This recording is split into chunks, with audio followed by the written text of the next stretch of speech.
This is Newsday on the BBC. I'm Rico Hizon in Singapore. Our lead stories.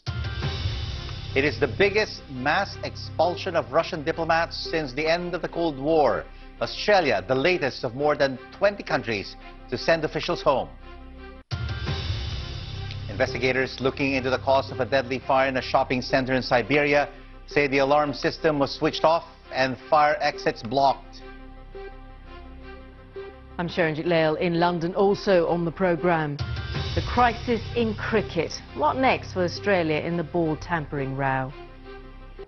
And a month after speaking to the BBC about his search for his estranged father, the Hong Kong actor Anthony Wong Chow-Sung has an emotional reunion with two of his half-brothers.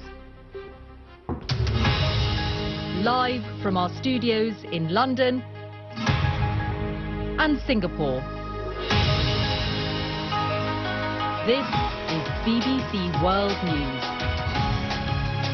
It's Newsday.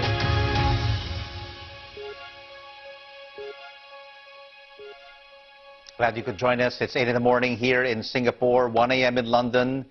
And Australia has joined the biggest mass expulsion of Russian diplomats since the end of the Cold War in response to the nerve agent attack in Britain. Earlier, the United States said it was expelling 60 Russian diplomats. Countries across Europe are taking similar action. Moscow has promised to respond. We'll have more on Australia's decision to send home 2 Russian diplomats in a moment. But first, here's a report from James Robbins.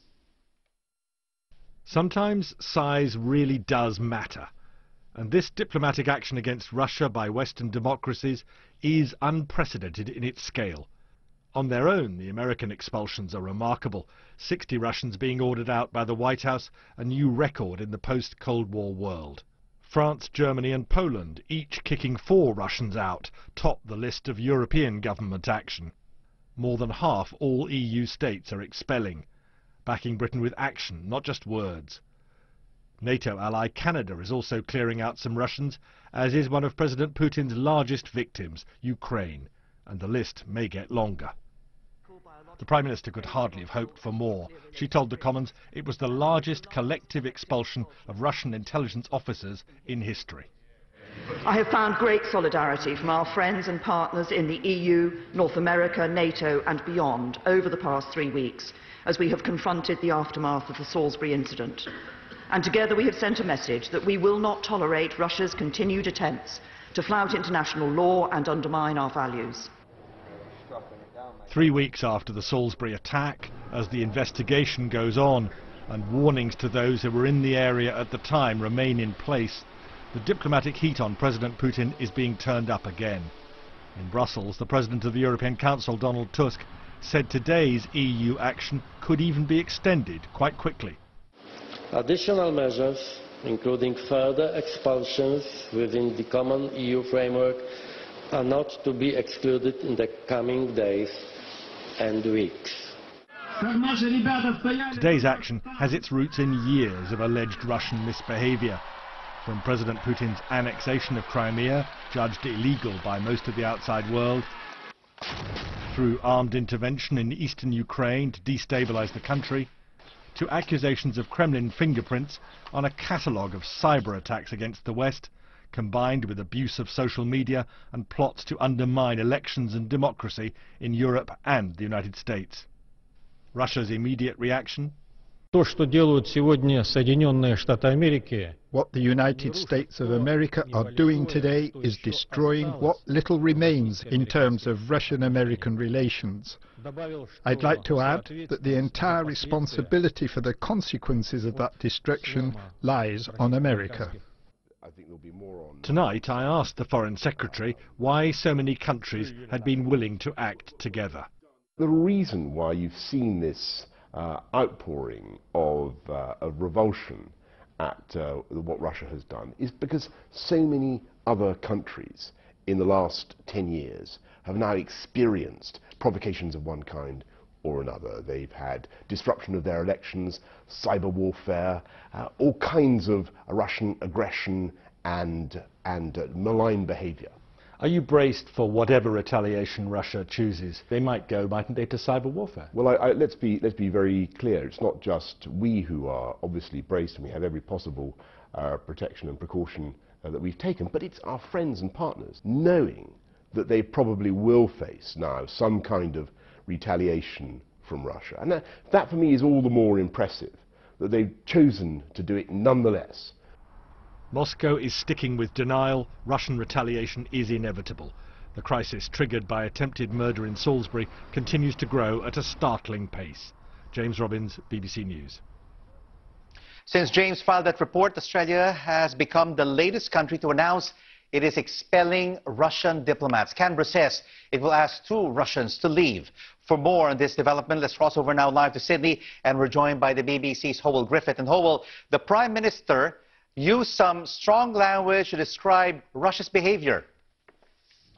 Yes, Rico, this is the statement that's just come through in the last couple of hours from Malcolm Turnbull, and in it he says that the attack in Salisbury is part of a pattern of reckless and deliberate conduct by the Russian state that constitute a threat to international security. So Malcolm Turnbull being very strong in his words and also very strong in his solidarity to the UK. Australia may not have been the first country to stand alongside the UK and expel diplomats who they accuse of being spies, but it wanted to be seen to be doing something alongside the US, alongside the European Union partners. Are we likely to see a retaliation from the Russians? I think that's almost inevitable.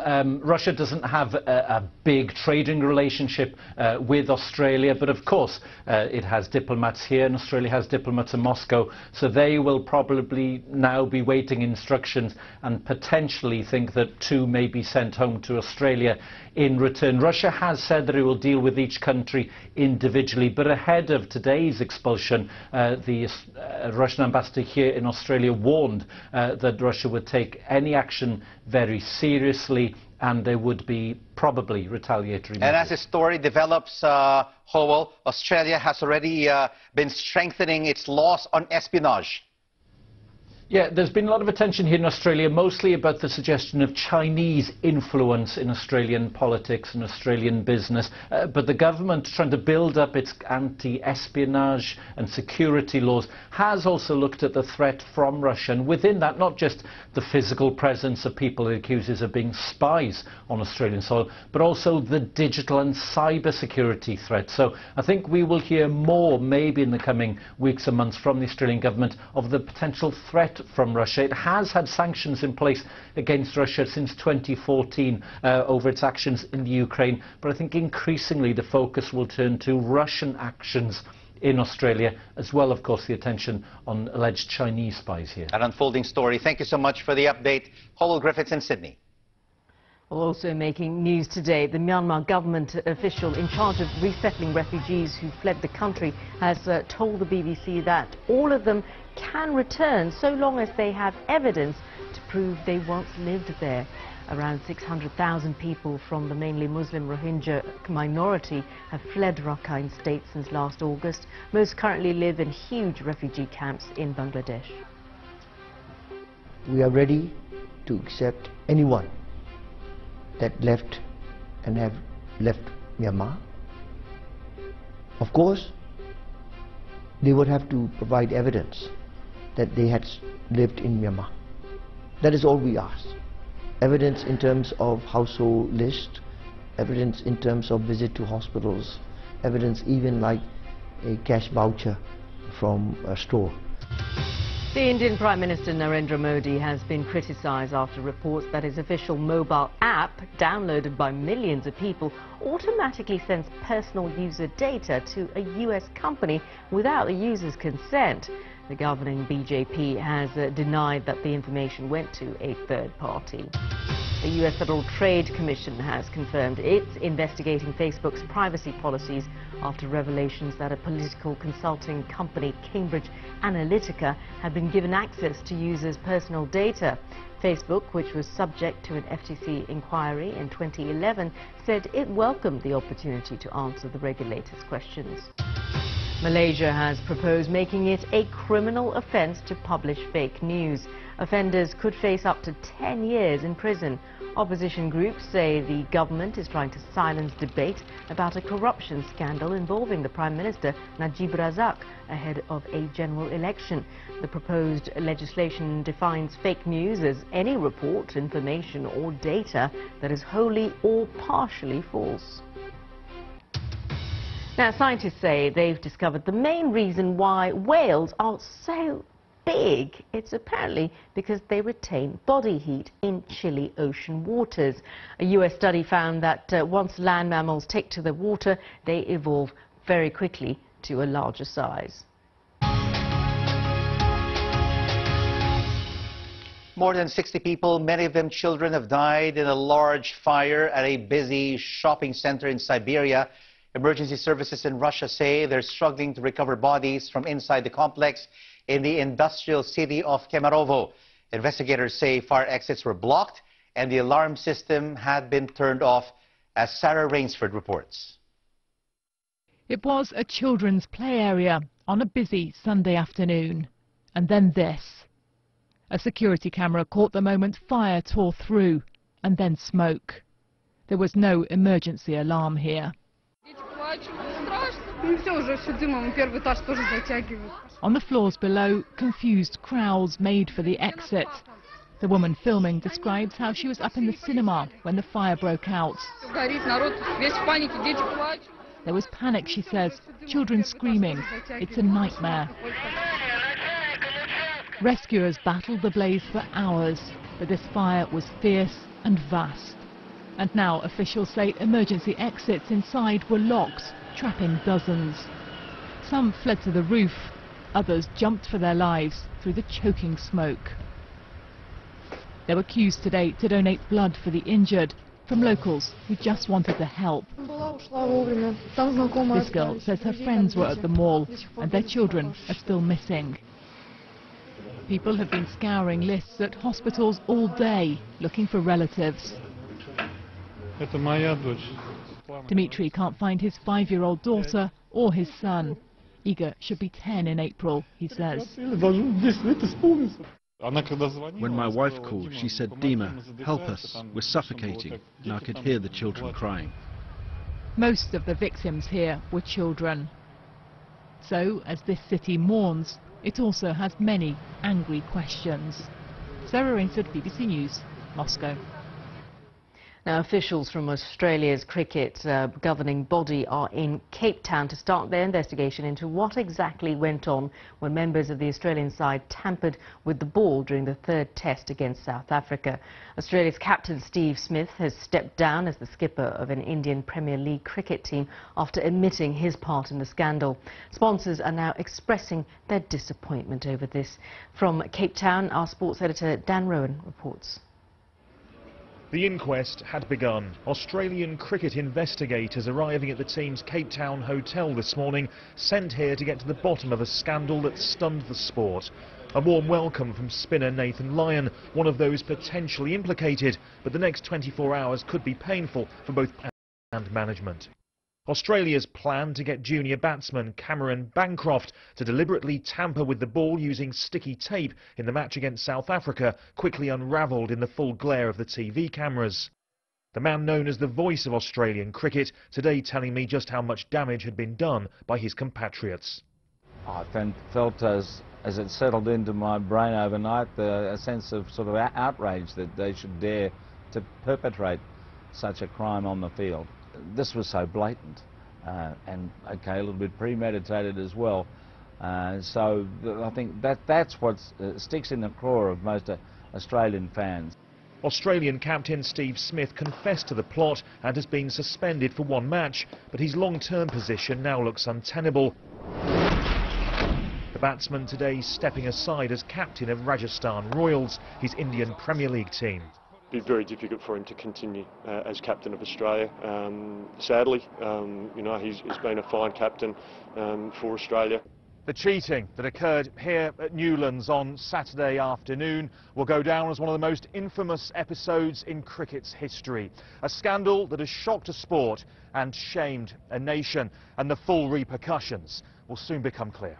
Pictures have now also emerged which allegedly show Bancroft putting sugar in his pocket during the recent Ashes series. It's led to questions over whether the incident in Cape Town was the first time Australia have used illegal methods to get the ball to swing, making it harder to bat against. I'm pretty sure that it was going on throughout the Ashes series, but it wasn't the reason England lost 4-0. England still would have lost that series. Australia probably needed their little trick of the trade. Maybe in Melbourne it didn't work, but other than that, you know, I don't think they required it, but I'm pretty sure that it's been going on for quite a while. Amid so much controversy, it's easy to forget there's another test match to be played in this acrimonious series. Australia, now trailing 2-1, will travel to Johannesburg tomorrow, but it's their actions here that threaten to overshadow their tour of South Africa. Dan Rowan, BBC News, Cape Town. You're watching Newsday on the BBC, live from Singapore and London. Still to come on the program, we'll be hearing from the scientist who's led the first Asian team to win a prestigious American Cancer Research Award. And also on the program, the Hong Kong actor Anthony Wong has an emotional reunion with two long-lost half-brothers.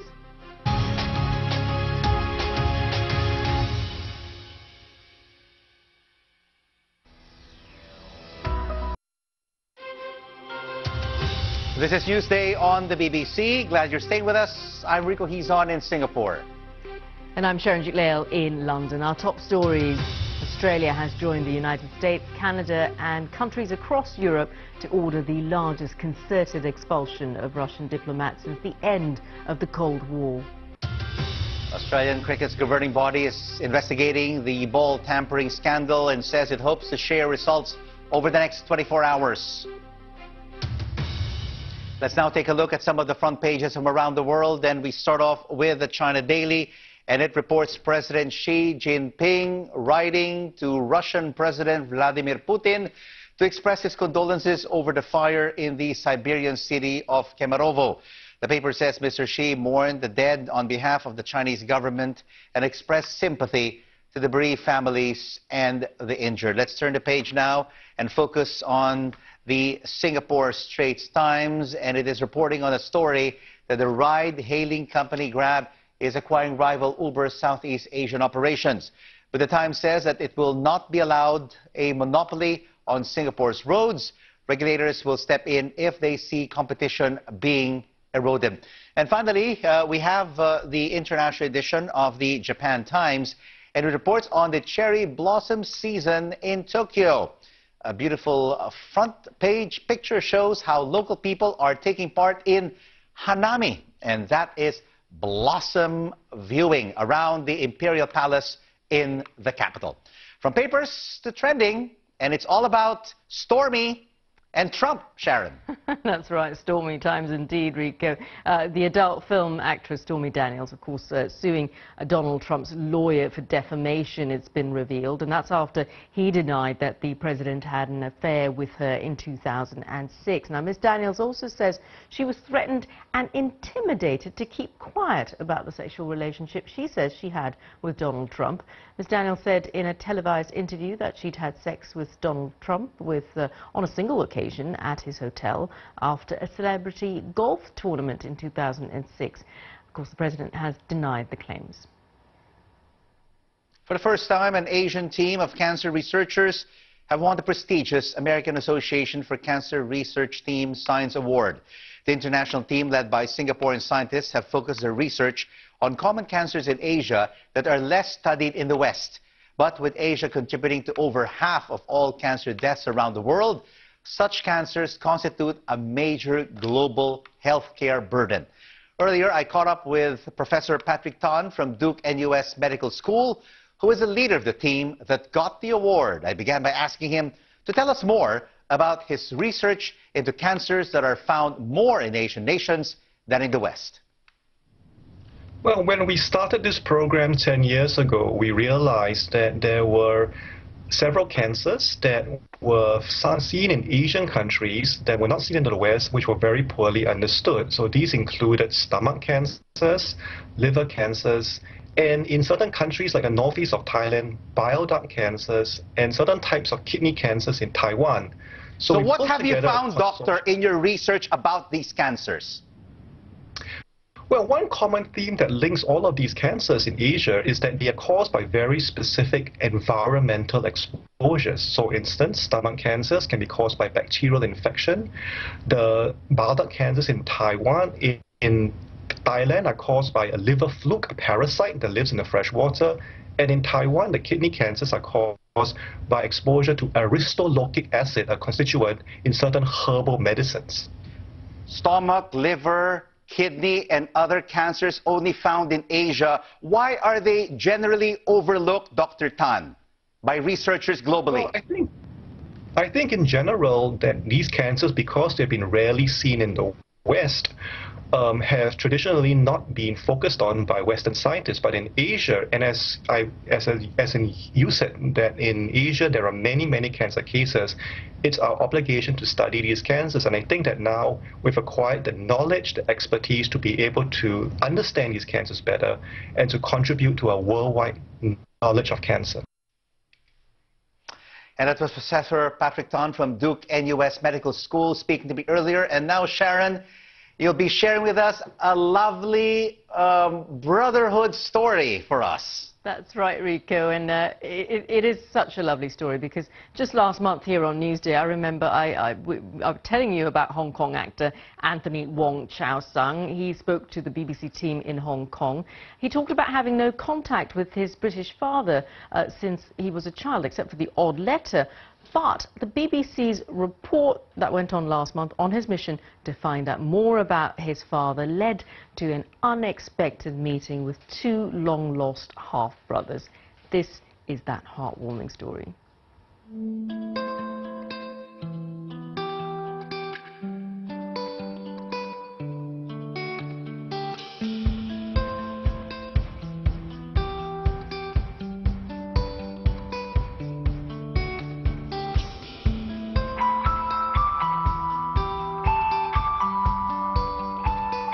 我爸爸媽媽同埋我細個嗰張相擺喺度，我話我想揾佢。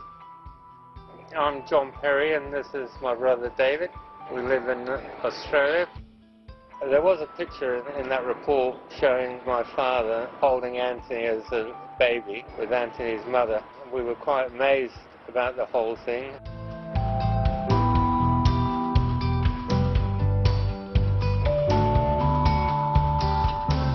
He never mentioned Anthony at all, ever.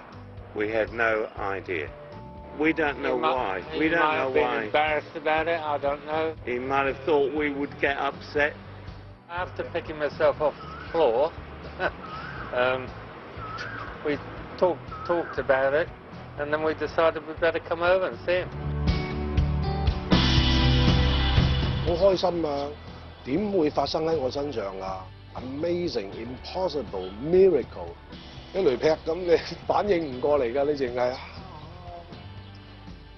一路都15、16啦，喺個機場度等，一望到我，咁就已經係咁樣。咁我一望到佢就覺得，我唔覺得好生保咯。We didn't know anything about Anthony. We started delving on YouTube and found movies. It didn't make us feel any different that he was an actor, famous actor in Hong Kong. 亦都通過佢哋，我知道多啲關於我爸爸嘅嘢。我亦都知道，咦，我好多嘅行為，我點解會咁樣咧？即係呢件事之後，我係成個人好似改變咗咁啊，好似有啲感情、有啲感受醒咗咁樣，發覺原來我都有啲嘢開心嘅。Three Musketeers, eh? Yeah, Three Musketeers. All together. Yeah.